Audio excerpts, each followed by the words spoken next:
Hi, I'm with our classic cameras expert, John Wade, and today we're talking about a camera which may well be the smallest ever 35mm SLR.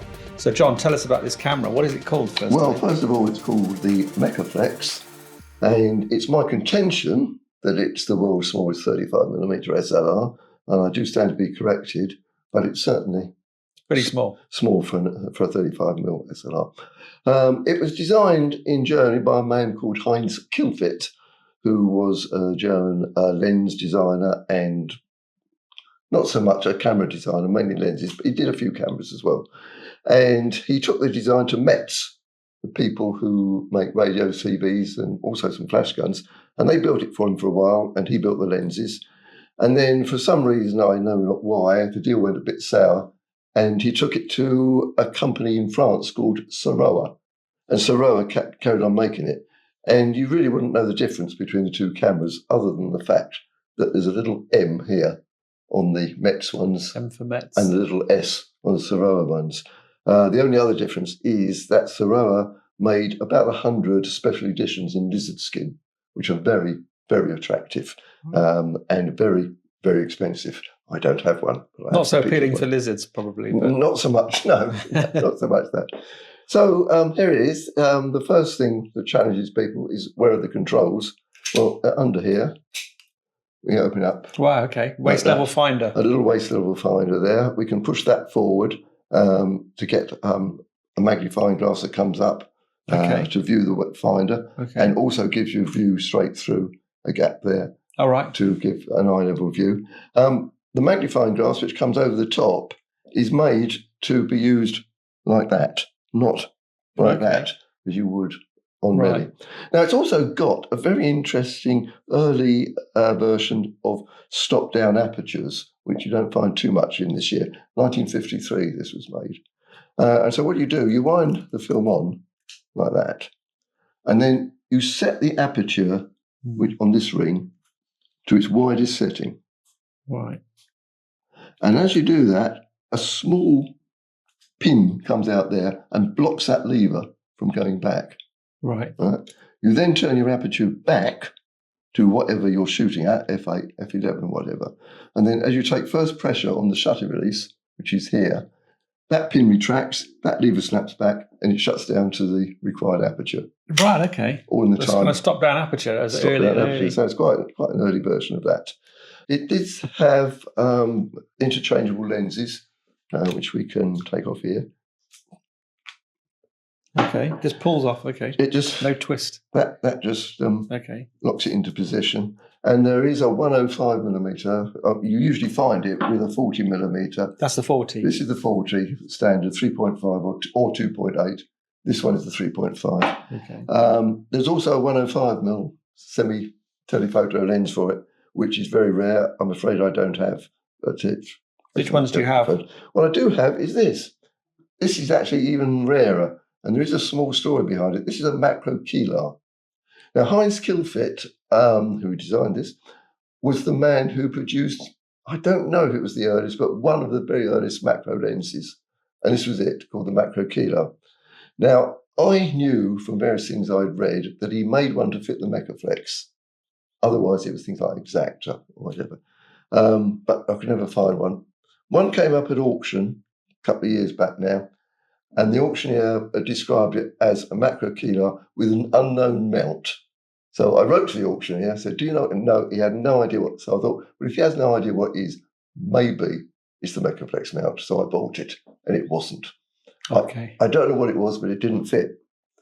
But then I did notice that there is an adapter screwed on there by 3 little screws. Right. So therefore, obviously the lens could be adapted to different bodies by those adapters. So I had the lens and I had the camera. All I needed was the adapter. What's the chances of finding one of those? I already had one. You already had one? And I didn't know what it was. Right. It had been given to me some years ago, and I'd assumed it fitted on there and was a microscope adapter, and it wasn't. I unscrewed that one, put that one on, and it fits. So I won't put it in there now. So these bear the name of Kilfitt, don't they? Yes, and this Heinz Kilfitt, Munchen. He's your man, and this one actually does say the Kilfitt macro kelar. Okay. around there. So that was a stroke of luck, wasn't it? That was a stroke of luck. You do get luck in collecting. So this has its own unique mount then? Yes. More than very unique. It is unique. Well, it's unique. It's unique to Mecaflex. Can't get more unique than very unique. Yes. As a pedant on the English language, obviously. I never say anything is always sort of very. It's unique or it's not. I found an extension tube for it. Now, whether there was more than this, I know not, because extension tubes are usually found in threes. But this was quite a rare find. Found it at a camera fair some years ago. And what is even rarer is the eye-level finder. These are rare, they're expensive, and all they are is a little metal box with a mirror inside. Okay. But how does that? But what you do is you very carefully dislocate that like that. You simply push it down on there, and then you do have an extremely dim eye-level viewfinder. In fact, you don't have at all unless you wind it on and bring down the mirror. And there you are. If you want to have a look through there, you need a lot of patience. Blimey, I would struggle to focus with that. I've got to confess. Well, yes. So I think it was made more for the novelty of it than anything else. But again, this is the problem with collecting. You see, once you get something like that, then you need to get everything that goes with it. So absolutely. The one thing I don't have is the 105mm lens, unfortunately. Trying to work out which is the focusing. I can see the focusing scale. Yeah. Which bit do you turn? This bit? Or this bit? There's a little lever on the side here somewhere that turns the. Is it that one? Oh, the lever. Okay. It's very stiff. That turns the focusing. Okay, let's have a look. That one turns the aperture when you press that little. Let's see if I can focus it. Yeah, it all looks equally blurred, no matter where I focus it. Yeah. But yeah, it looks good. Yes. And I'm sure you would just go, 3 meters. Yes, I'm sure. But, it's a lot more practical to use that the waist level finder. You then have to put everything back together again, and you do it simply by closing it and then opening it again. And Let's have a look at it as a waist level finder. And then you can use it like that. That's a lot better. You don't use it at waist level. Yeah, okay. That is much easier to focus. So there you are. That's it's a collector's item more than a usable camera. If you did want to use it, it takes a normal 35mm cassette, and it takes 50 pictures, 24 by 24. Okay, square. Okay, like it's a square viewfinder. Yeah, isn't it? So it is.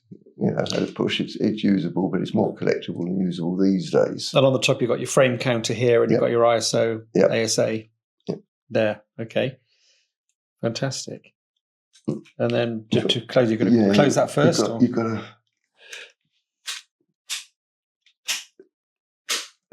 Fantastic. Okay. And then where does the film go? Well, there we are. So if we remove the back, I hope. Push that. The back will remove. Okay, there we go. So look at the back of it. There's nice to see. Nice to see the square. Yeah. Square frame. Nice one. No, you need to lift the top of it out. There you go. Yeah. And the shutter is somehow integral with the mirror. The mirror is part of the shutter. Okay. Because obviously it blanks out after you've taken the picture. Yeah.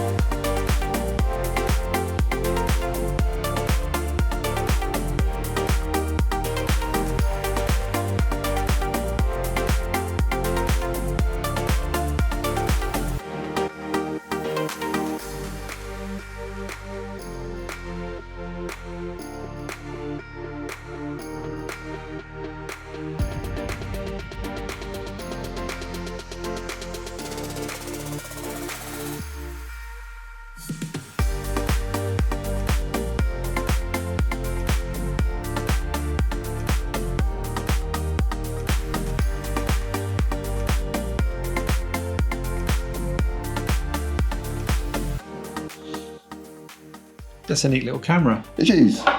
And so there you are. I mean, I claim that it's the world's first the world's smallest 35mm SLR, unless anyone out there knows different.